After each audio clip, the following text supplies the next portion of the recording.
હોળીના પવિત્ર પર્વ પર શહેરમાં રંગોનો ઉત્સવ જોવા મળ્યો હતો। આ દરમિયાન સુરત પોલીસ કમિશનરે પોતાના સાથી અધિકારીઓ અને મિત્રો સાથે ધૂળેટી રમીને એક અનોખું ઉદાહરણ પૂરું પાડ્યું।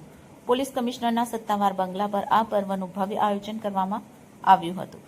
પોલીસ કમિશનરના બંગલા પર યોજાયેલા કાર્યક્રમમાં પોલીસ અધિકારીઓ ઉત્સાહપૂર્વક ભાગ લીધો હતો। અબીલ ગુલાલ અને રંગોથી એકબીજાને રંગ લગાવી ધૂળેટી પર્વની મજા માણી હતી। માત્ર રંગો પૂરતું જ ન અટકતા અધિકારીઓ અને તેમના પરિવારજનોએ પરંપરાગત ગરબાની રમઝટ બોલાવી હતી। ગરબે ઘૂમીને તેઓએ આ પર્વની ઉજવણી કરી હતી, જે આ વર્ષની ધૂળેટીનું આકર્ષણ રહ્યું હતું। આ પ્રસંગે સુરત પોલીસ કમિશનરે રહેવાસીઓને શહેરવાસીઓને ધૂળેટી પર્વની હાર્દિક શુભકામનાઓ પાઠવી હતી અને શાંતિપૂર્ણ તહેવારની ઉજવણીની અપીલ કરી હતી। આ ઉત્સવના દ્રશ્યોએ સુરત શહેરમાં હોળીના રંગો વધુ ઘેરા બનાવ્યા હતા।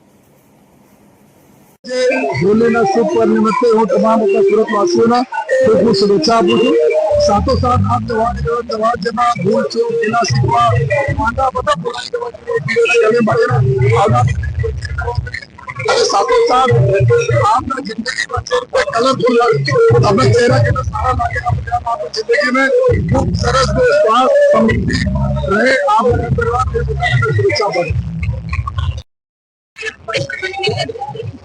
ये होली का त्यौहार खुशियों का त्यौहार होता है और जिस तरह होली में आपने देखा ये कि बुराई से अच्छाई की विजय होती है, इसी तरह मैं चाहती हूँ कि लोग भी अपने जीवन में अच्छाइयों को ज्यादा अपनाएं और रंग का त्यौहार है जिसके जीवन में खुशियों का रंग की तरह बन जाए और लोग पुराने मतभेद के आगे बढ़े, स्वतंत्रता के साथ रहे और अपने देश का अपने सूरत शहर का नाम लोग आगे बढ़ाते हैं।